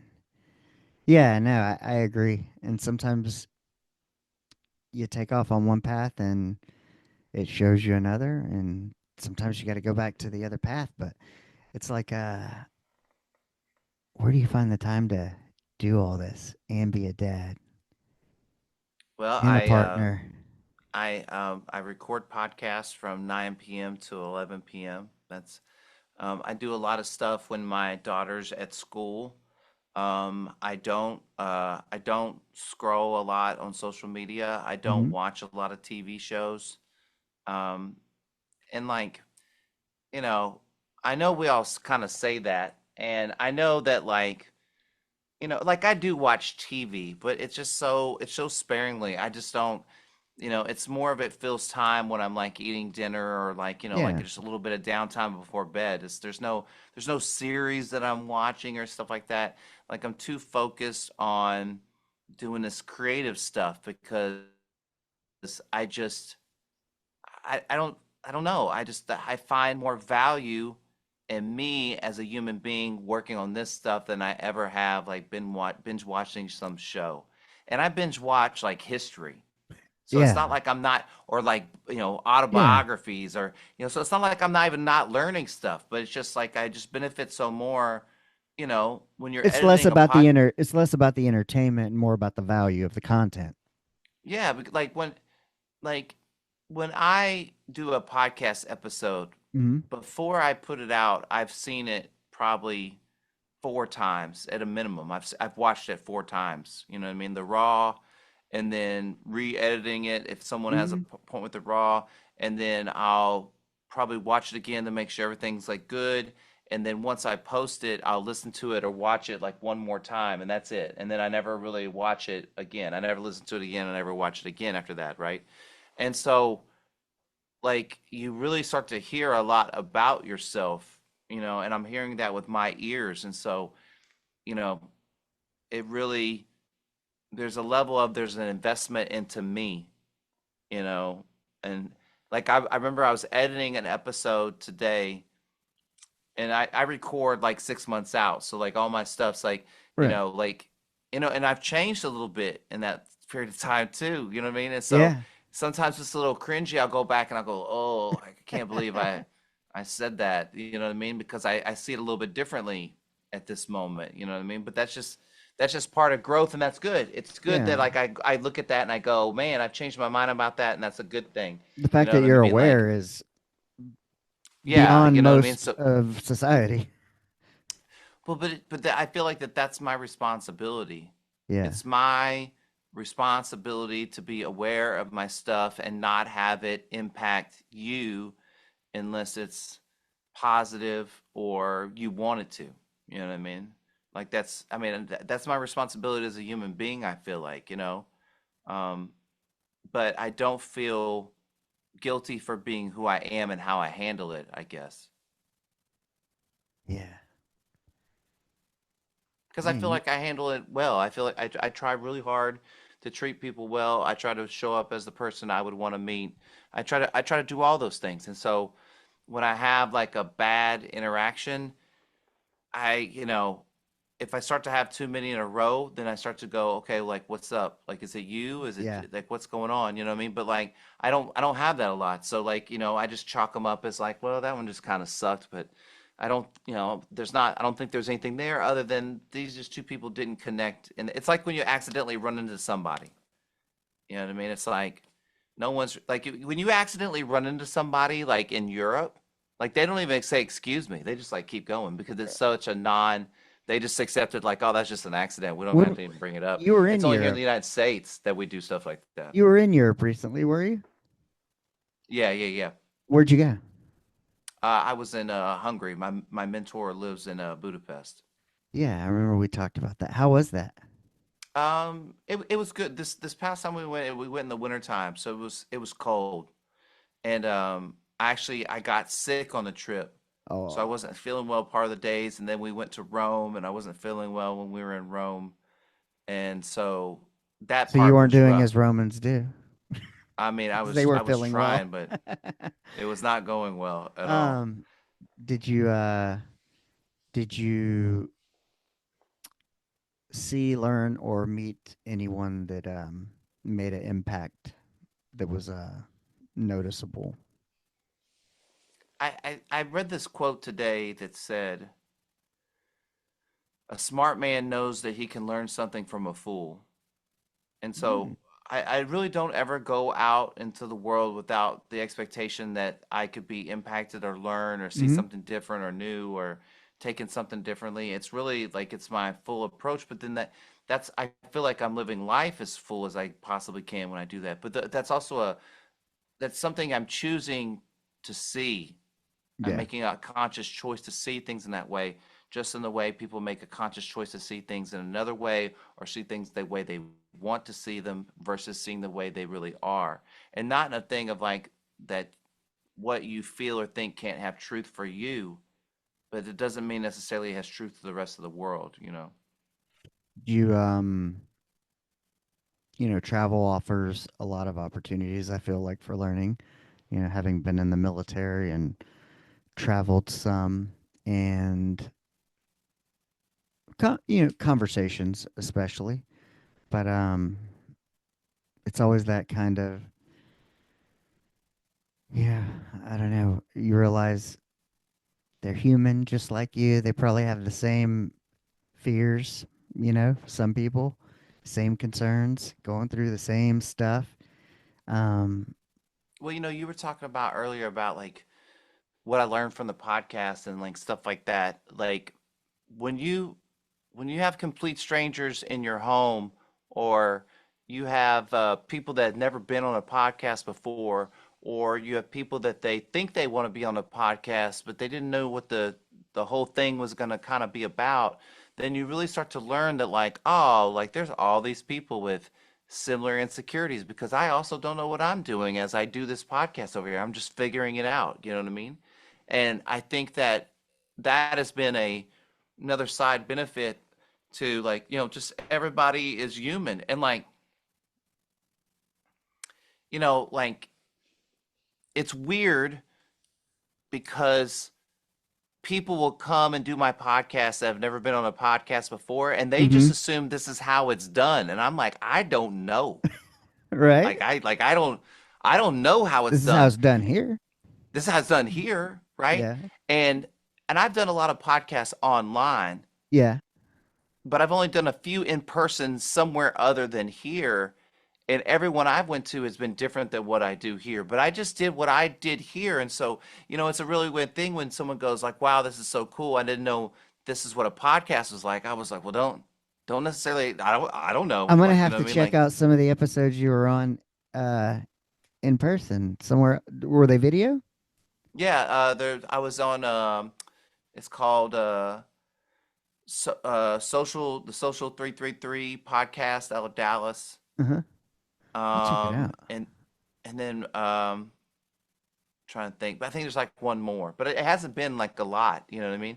And Yeah. a lot of podcasts now they're online, you know what I mean? You came down here to do Yeah. like this, but a lot of stuff's online, but like I can't I can't really do what I do online. It doesn't. I like Yeah. interviewing people online because it stretches, my Yeah. audience and Yeah. it stretches me. But like I can't do the magic of what happens in here. And it's I mean I've had people record online and record in here, and they even say it's a difference. You know what I Oh mean? yeah. Yeah. For me, I think like you know, this is what I have at the moment, but ultimately I would like something like you or a office space or I have 12 acres. I would actually, like maybe a shipping container off to the side of the house or something.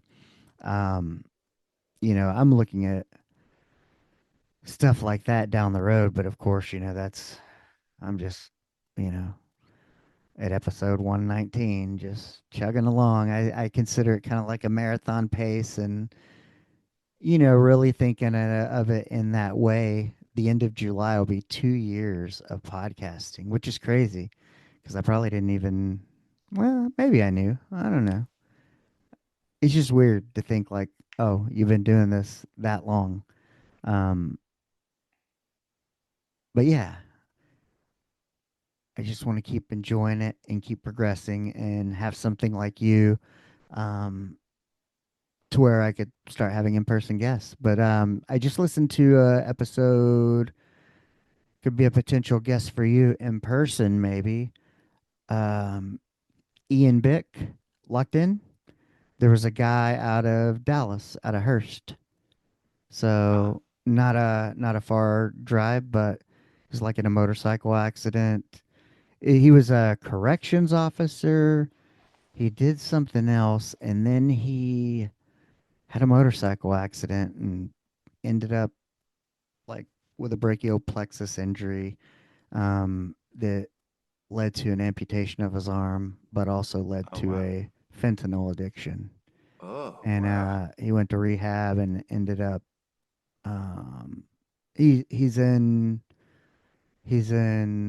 I think he just finished his first year or something of getting his LCDC to work at the treatment center in Mansfield that he actually went to. That's cool. So, and he works at a smoke shop, but he actually went to Connecticut, in person for Ian Bix. So I'm sure he'd come to Austin. Oh, okay. Yeah, But yeah, definitely.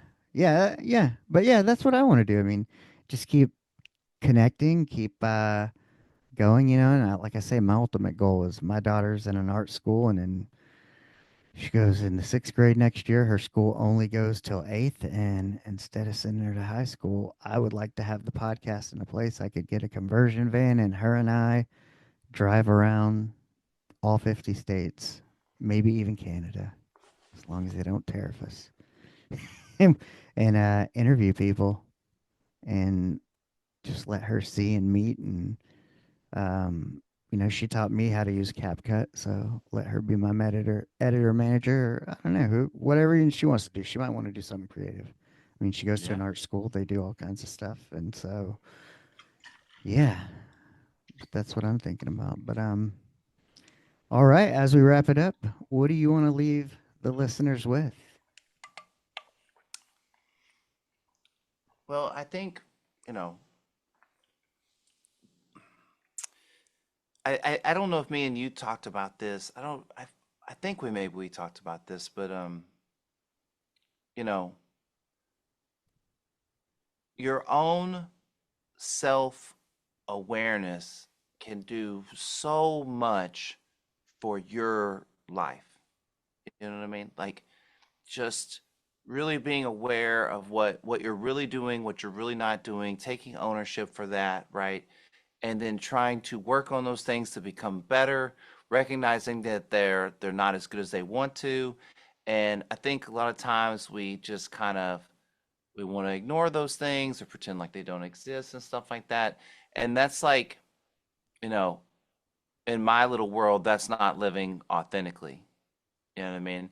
And then when you ask people to adjust to that in authenticity, it doesn't feel right to them because they're like, why would I do that for you when I don't feel like you're being an authentic person to me? Even so, even when I'm having my worst days, I don't have to be an asshole, but I can be authentic about like that I'm not having a great day and this is not a great time and that we shouldn't do Yeah, this or whatever else it is.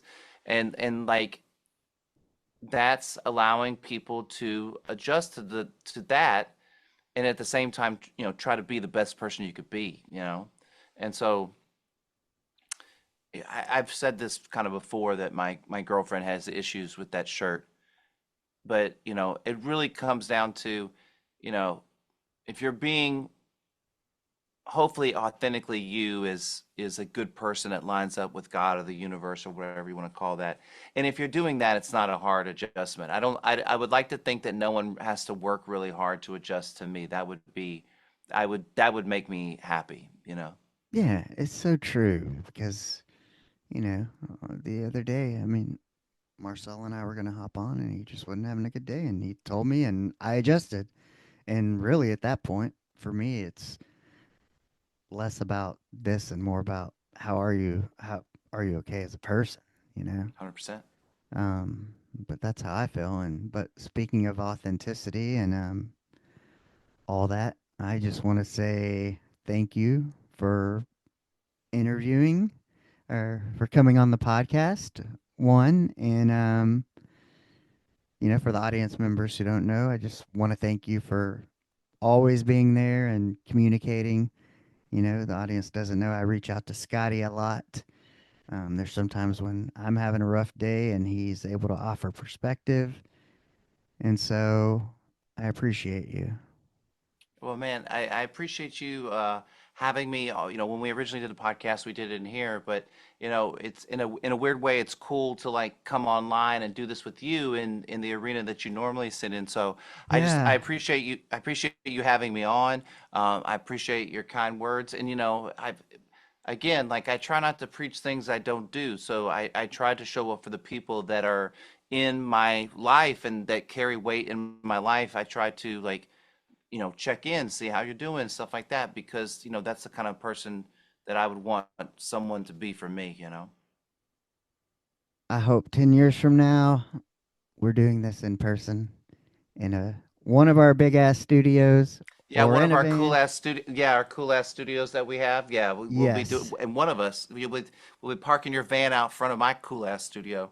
And make it a weekend with some fire, some dogs, some barbecue, and Yeah, just some music and I think love is the answer. Love is the undercurrent and we need more of it. If I could eliminate one thing, I would eliminate hate. But yeah, love's the answer and it's whether you speak the same language or not, we all understand it. that's Unfortunately, right. violence is a common universal language, but choose love is what I would say. Choose love. That's That's right, right. man. All right. I'll talk to you later, man. Yeah, have a good one. See you soon. Bye, Yes, everyone. sir. Bye to the audience. Good night. Hey, go. Asteroid of fear.